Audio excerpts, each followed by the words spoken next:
সমন্বয়কদের চাঁদাবাজির ঘটনায় দেশের ভবিষ্যৎ নিয়ে শঙ্কা প্রকাশ করেছেন বিএনপি মহাসচিব মির্জা ফখরুল ইসলাম আলমগীর। বলেন, ফ্যাসিবাদের বিচার না করে নিজেদের মধ্যে বিভেদের সুযোগ নিচ্ছে ফ্যাসিস্টরা। গণতন্ত্রের উত্তরণের পথে বাধা সৃষ্টি করে বিএনপিকে বেকায়দায় ফেলা যাবে না বলেও মন্তব্য করেন তিনি।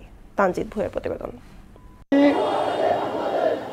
সোমবার সকালে রাজধানীর শাহবাগে জুলাই গণঅভ্যুত্থান দিবস উপলক্ষে বিএনপির মাসব্যাপী কর্মসূচির অংশ হিসেবে যুবদলের এই গ্রাফিতি অঙ্কন কর্মসূচি। সবসময় যুবদল রাজপথে ছিল, আগামীতেও রাজপথে থাকবো ইনশাল্লাহ।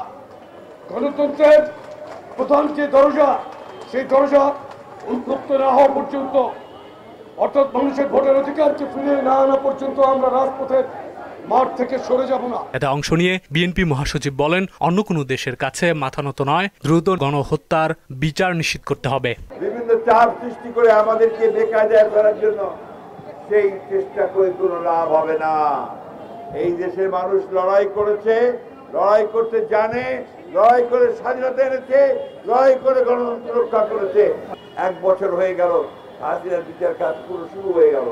এ সময় সমন্বয়কদের চাঁদাবাজির ঘটনায় দেশের ভবিষ্যৎ নিয়ে শঙ্কা প্রকাশ করেন বিএনপি মহাসচিব। 5 জন সমন্বয়কারীকে গ্রেফতার করেছে পুলিশ।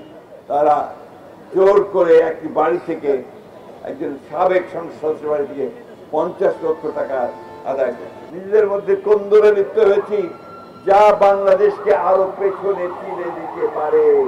এদিকে নয়াপল্টনে বিএনপির কেন্দ্রীয় কার্যালয়ে এক অনুষ্ঠানে দ্রুত নির্বাচন আয়োজনের দাবি জানান দলের সিনিয়র যুগ্ম মহাসচিব রুহুল কবির রিজভী। যে সংস্কারগুলো করা দরকার, সেই সংস্কারের প্রতি সম্প্রতি সবাই তো জানে, এই নিয়ে তো আর কথা বলার দরকার নেই। কিন্তু এইটার কথা বলে, এটার ধোয়া তুলে নির্বাচনকে প্রলম্বিত করা গণতন্ত্রের যদি মুখ্য উদ্দেশ্য হয়, তাহলে নির্বাচন বিলম্বিত হবে কেন? আসন্ন নির্বাচন মানুষ যাতে নির্ভয়ে করতে পারে, ভোটাররা যাতে নির্বিঘ্নে ভোট কেন্দ্রে যেতে পারে, সেই পরিবেশ তৈরি করার দায়িত্বও হচ্ছে অন্তর্বর্তী সরকারের। এ সময় দলমত নির্বিশেষে চাঁদাবাজদের বিচার নিশ্চিতের দাবিও জানান তিনি।